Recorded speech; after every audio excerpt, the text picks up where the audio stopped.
Fala, meu povo! Professor Marcos Paulo Araújo na área. Se derrubar é pênalti. Dando continuidade à nossa aula. Nesta aula falaremos sobre empréstimos compulsórios e contribuição de melhoria. Nas aulas passadas, nós falamos sobre a teoria bipartite até a teoria pentapartite. Falamos também sobre a natureza jurídica do tributo. E agora adentramos, de fato, nas espécies tributárias. E a primeira delas é empréstimo compulsório. Veja comigo aí na tela. Vamos lá.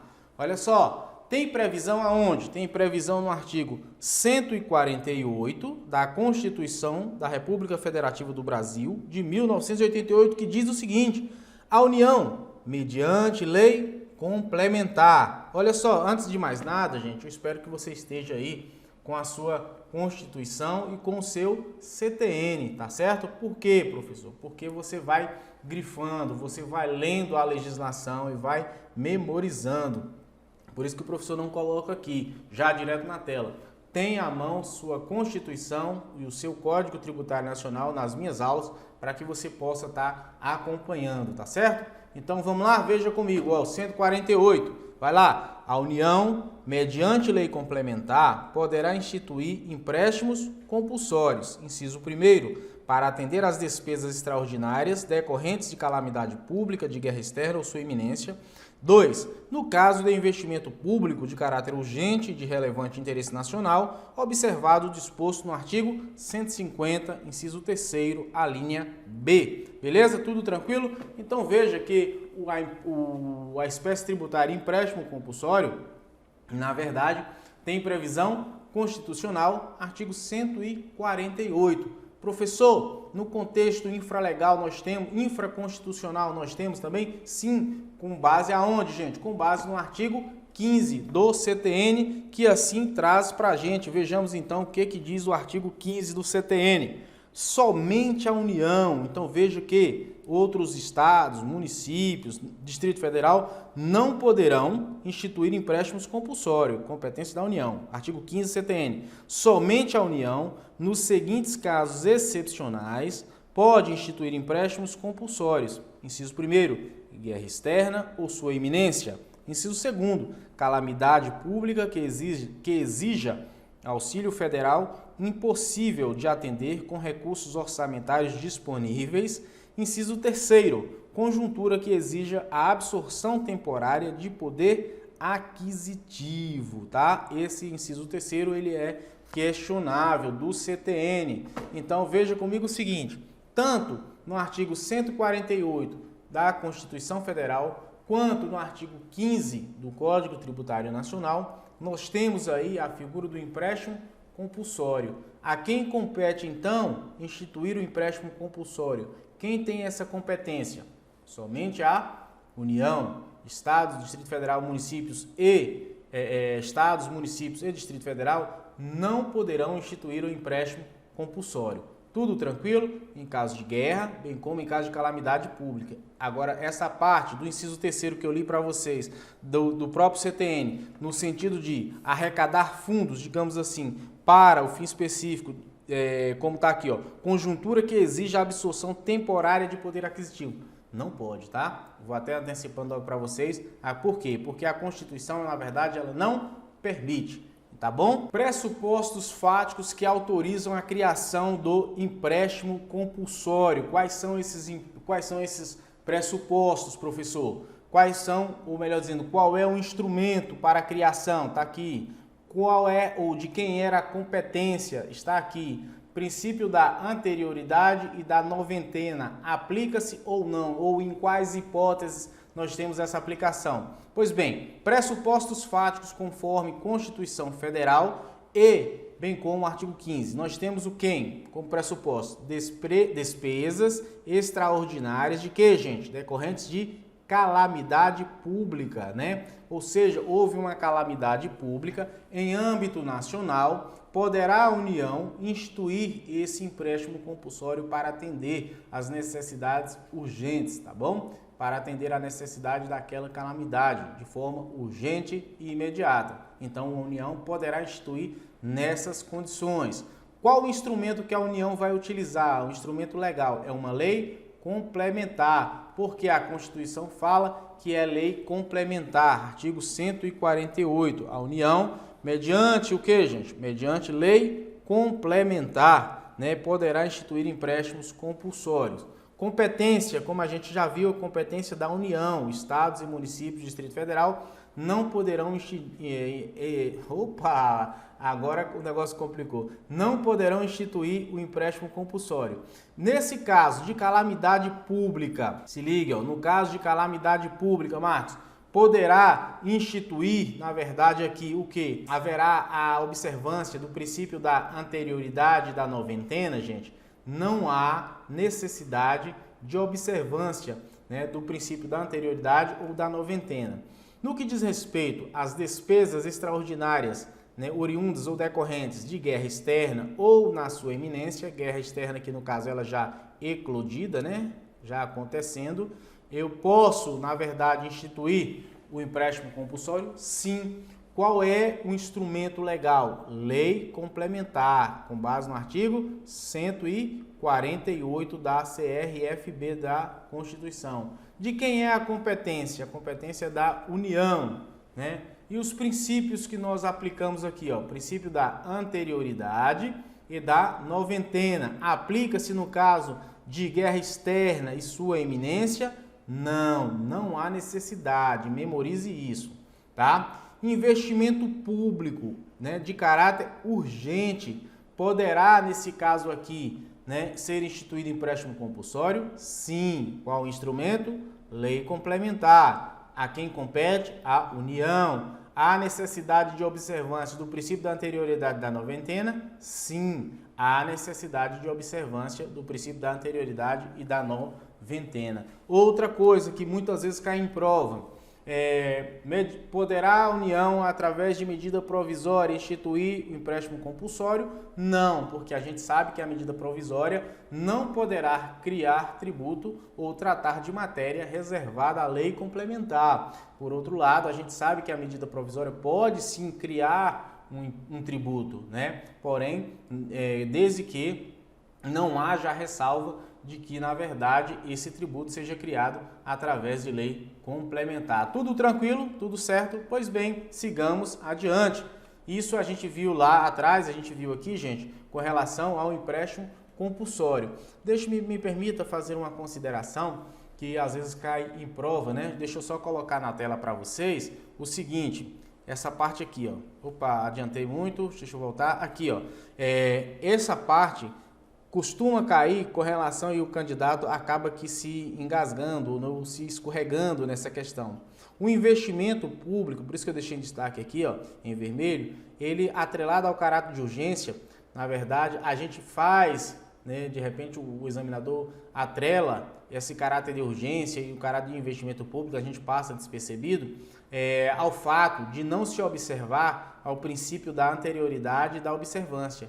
Por quê? Porque a gente entende que, nesse caso aqui, quando é empréstimo compulsório, quando é calamidade pública, quando é guerra ou eclodida ou na sua iminência, não há observância. Mas quando for investimento, a gente deve observar o princípio da anterioridade do exercício e aí só vai se aplicar no ano subsequente, tá certo? Esse imposto, bem como o prazo de quê, gente? Dos 90 dias. Então tem que se ter atenção a esse detalhe, tá? Em caso de investimento público, há a necessidade de se observar o princípio da anterioridade, né, nonagesimal, e o princípio da anterioridade financeira, do exercício financeiro. Esses dois princípios são restritos, né? Eles devem ser observados quando se tratar de empréstimo compulsório voltado para investimento público. Por que eu voltei nesse ponto, professor? Por que voltou? Porque, na verdade, isso costuma cair em prova e você passa despercebido, porque quando fala em calamidade pública, quando a gente fala em investimento público de caráter urgente, essa palavra acaba aqui bagunçando a sua cabeça. Ainda que se trate de investimento urgente, esse investimento deverá guardar esse imposto aí, né, ser observado para o futuro aos dois princípios, os quais nós já falamos aqui, beleza? Tranquilidade, sigamos em frente então, veja comigo na tela, vamos lá? Contribuição de melhoria, a previsão da contribuição de melhoria está no artigo 145, inciso 3º, que diz o 145, a União, os Estados, o Distrito Federal e os municípios poderão instituir os seguintes tributos. Inciso 3º. Vamos lá. Contribuição de melhoria decorrente de obras públicas. Ou seja, gente, na verdade, a União, os Estados, Distrito Federal e município, competência aqui a todos eles, poderão, na verdade, instituir a contribuição de melhoria que decorra de uma obra pública, valorização imobiliária, quer seja o Estado, quer seja o município ou o Distrito Federal, ou até mesmo a União, realizou uma obra, tá? Em decorrência dessa obra, houve uma valorização do imóvel, tá certo? Individualmente, então, portanto, essa entidade pública, política, poderá instituir esta contribuição. É o dono da obra a quem compete instituir. Pode até ser que haja uma divisão, uma parceria, né? A gente sabe que às vezes tem a contrapartida, mas é quem executa a obra que, na verdade, poderá instituir. Confesso a você que eu nunca vi, né? Por não ser uma medida popular, digamos assim, ou trata-se de uma medida impopular, em que, na verdade, a gente sabe que esses tributos, né, eles acabam que ficando assim, digamos assim, não gera voto, né, como a gente costuma dizer. Tudo bem? Por outro lado, veja comigo aqui na tela o seguinte, nós temos ainda no plano infraconstitucional, lá no artigo 81 do CTN, você abre o seu CTN lá no artigo 81 para a gente fazer a leitura, diz o seguinte, o artigo 81 do CTN, a contribuição de melhoria cobrada pela União, pelos Estados, pelo Distrito Federal ou pelos municípios, no âmbito de suas respectivas atribuições, é instituída para fazer face ao custo de obras públicas que decorra valorização imobiliária, tendo como limite total a despesa realizada e como limite individual o acréscimo do valor que a obra resultar para cada imóvel beneficiado. Então, portanto, a gente sabe que decorrência dessa valorização imobiliária, a gente tem o valor global, que foi o valor, o custo da obra, né? A exteriorização, digamos assim, uma fixação, uma proporcionalidade, né? Digamos assim, na sua base de cálculo, e de forma individual o limite que houve a valorização do seu próprio imóvel. Então, portanto, esses dois requisitos, eles merecem estar sendo atendidos. De igual modo, a gente pode ver aqui, como eu coloquei para vocês também, o artigo 82 do CTN, que vai dizer o seguinte, olha, a lei relativa à contribuição de melhoria observará os seguintes requisitos mínimos. Inciso 1º, a publicação prévia dos seguintes elementos. A linha A, memorial descritivo do projeto. A linha B, orçamento do custo da obra. A linha C, a determinação da parcela do custo da obra a ser financiada pela contribuição. A linha D, delimitação da zona beneficiada. A linha E,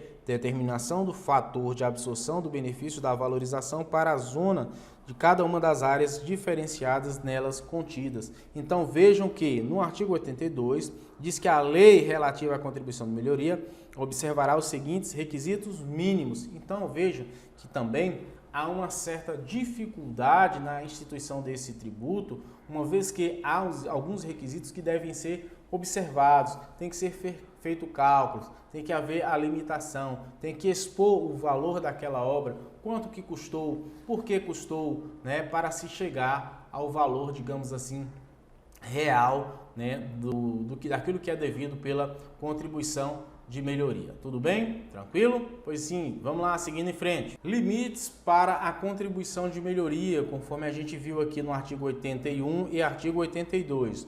Nós temos o limite individual, acréscimo de valor em cada imóvel beneficiado. Nós temos a figura do limite global, custo total com a realização da obra pública e temos o limite anual de desembolso financeiro.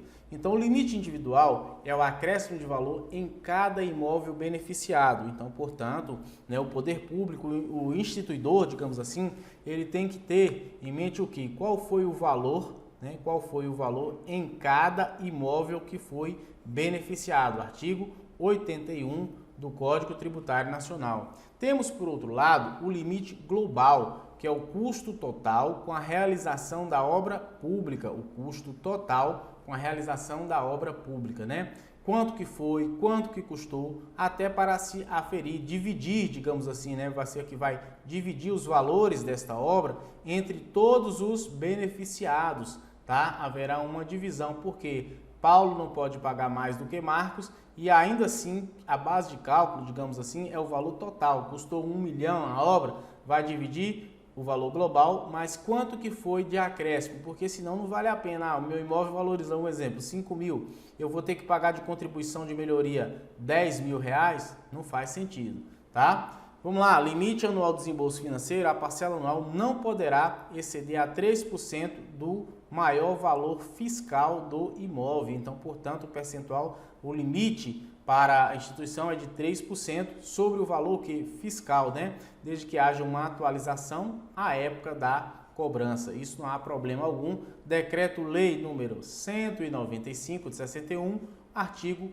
Pois bem, então assim a gente viu, na verdade, as espécies tributárias, o empréstimo compulsório e a contribuição de melhoria. Na próxima aula, eu já venho e falo com vocês sobre as contribuições especiais e aí a gente fecha, digamos assim, esse bloco aqui, né, no que diz respeito a estas exações tributárias de modo inicial. Depois, é claro, nós daremos continuidade falando sobre imposto, taxa, né, de forma minuciosa, bem como das suas competências para fixação. Tranquilo? Beijo grande, vejo vocês daqui a pouquinho. É pai bola e eu volto logo. Fui!